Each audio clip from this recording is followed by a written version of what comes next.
Live class नहीं हो पाया कुछ कारण की वजह से। ये सेल का कुछ भाग बचा हुआ था, जैसे हम लोग पराशर तक ऑस्मोसिस तक पढ़ चुके थे, और 10 क्वेश्चंस का वीडियो जो है वो सिर्फ लाइव हो पाया था, उसको मैं पब्लिक कर दूंगा, उसको आप लोग 10 क्वेश्चन सेल्स के देख सकते हैं। और आज हम बात करेंगे उसी से आगे सेल में जो चीज़ें हम लोग को पढ़ना है उसके बारे में हम लोग उसके आगे पढ़ेंगे। जैसा कि आप लोग इस पीडीएफ में देख पा रहे होंगे, पराशर तक हम लोगों ने सारी चीज़ें पढ़ चुके हैं कि पराशर क्या होता है, किस तरीके से काम करता है। और कुछ दिनों तक हम लाइव नहीं पढ़ा पाएंगे, कुछ प्रॉब्लम्स है, इंटरनेट सही से काम नहीं कर रहा है जहाँ पे मैं रहता हूँ, तो इसीलिए मैं वीडियोस डाल के अपलोड करता रहूँगा। ठीक है, तो चलिए शुरू करते हैं।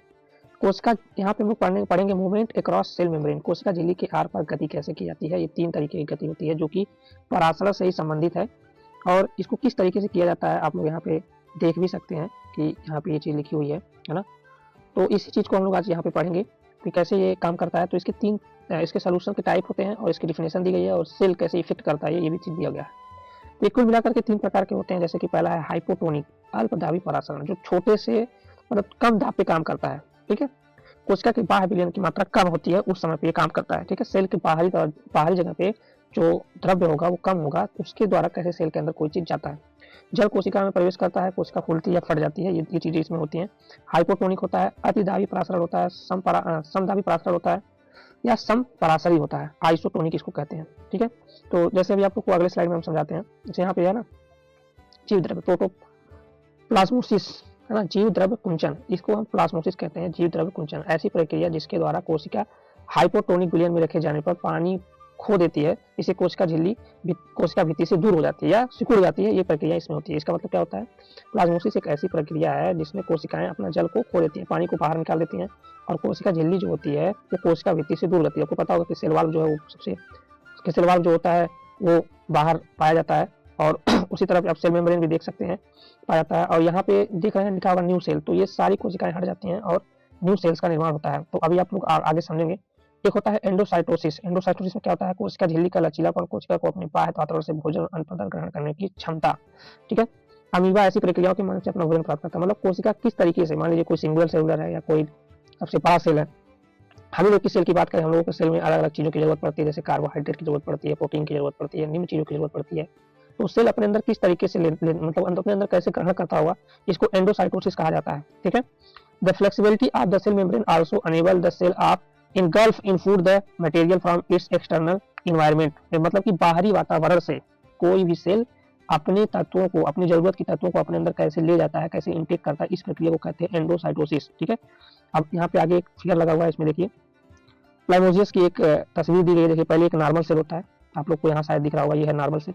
इस नॉर्मल सेल के बाद आप लोग देखेंगे कि पानी कैसे ये बाहर निकल जा रहा है, यहाँ पे आप देख सकते हैं। ठीक है, फिर यहाँ पे आप देख सकते होंगे कि सेल वाल जो है, यहाँ पे आप देख सकते हैं ना, सेल वाल जो है वो किस तरीके से सिकुड़ करके ये इतना अंदर चला गया है। ठीक है, ये नहीं, ये यहाँ तक कैसे अंदर पहुंच गया है। ठीक है, और ऐसे ऐसे चौथी प्रक्रिया में देखेंगे कि सेल वाल बाहर ही रह जाता है और सेल मेम्ब्रेन अंदर की तरह ये कोशिका सिकुड़ जाती है, वो कहते हैं प्लाज्मोसिस। क्या बोलते हैं, प्लाज्मोसिस। ठीक है, फिर हम आगे चलते हैं।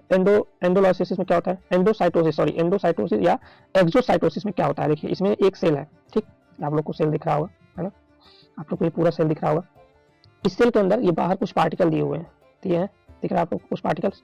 ये बाहर जो पार्टिकल्स दिए हुए हैं, ये पार्टिकल्स कैसे सेल के अंदर जाते हैं, इस प्रक्रिया को यहाँ पे बताया गया। देखिए पहले सेल मेम्ब्रेन से जुड़ते हैं, सेल मेम्ब्रेन से जुड़ते जुड़ते सेल मेम्ब्रेन यहाँ तक तीसरे चरण में आकर के क्या होता है कि पूरी तरीके से जुड़ जाता है, और ये फिर ये जो मटेरियल होता है, जो भी तत्व होता है, ये अंदर चला जाता है।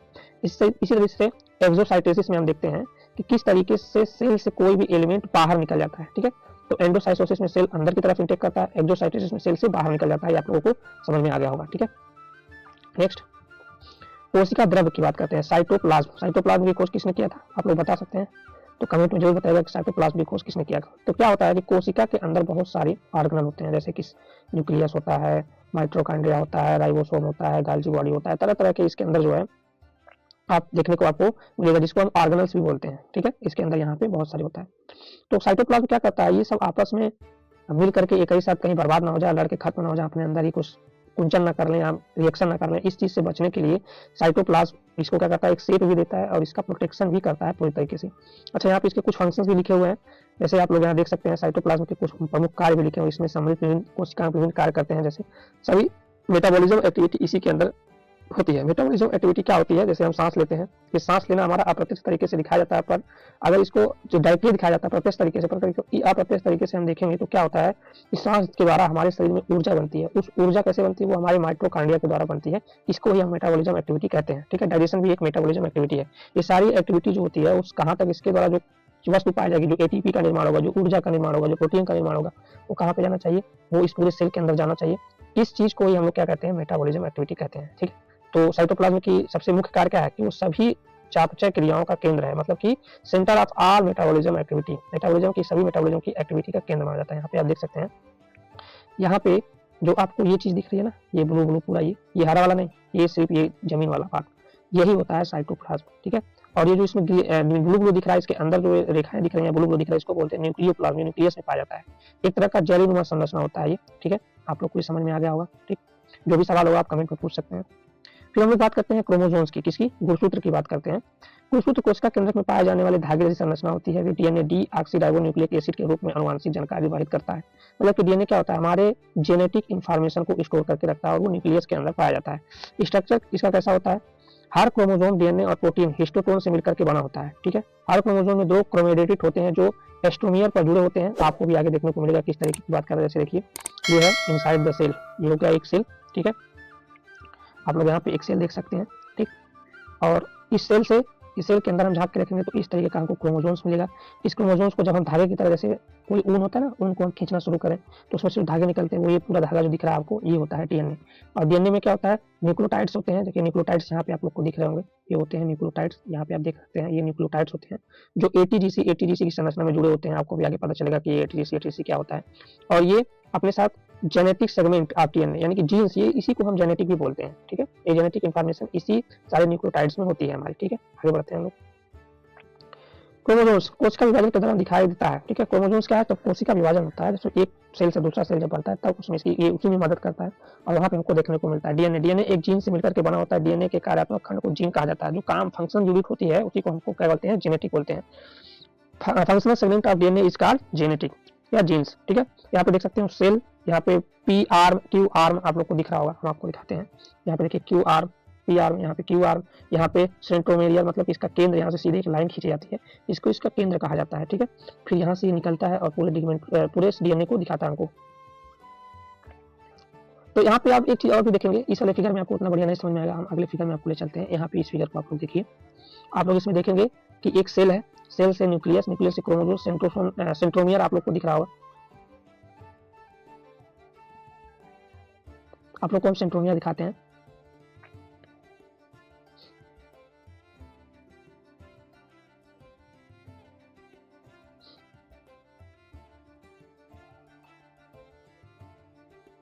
एक मिनट दोस्तों, थोड़ा सा प्रॉब्लम हो गया है।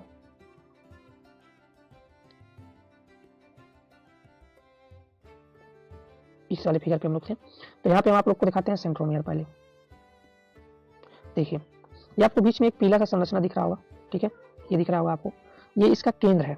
यहीं से ये पी आर्म और क्यू आर्म जुड़ा होता है। ठीक है, इतना, और सिस्टर क्रोमोसोम्स बोलते हैं इसको। तो ये डीएनए है और इसमें आप लोग को देख सकते हैं, इसमें आप लोगों को कुछ चीजें इस तरीके से देखने को मिलेगी। जैसे यहाँ पे आप लोग देखिए, यहाँ पे ये देख रहे हैं आप, यहाँ पे पहले है साइटोसिन, ग्वानिन, एडेनिन, थायमिन, और यहाँ पे शुगर फास्फेट बैकबोन्स। ठीक है, जिसके कारण ये जुड़ा हुआ होता है। ठीक है, ये जेनेटिक इंफॉर्मेशन है। ठीक है, इसी से आरएनए का निर्माण होता है। यही डीएनए जो है टूट करके आरएनए में बदल जाता है। ठीक है, आगे बढ़ते हैं। और ये देखिए, यहाँ पे भी वही चीज दिया गया है इस फिगर में। वो फिगर आप लोगों को अगर समझ में दिक्कत होती है तो इस फिगर से आप लोग समझ सकते हैं।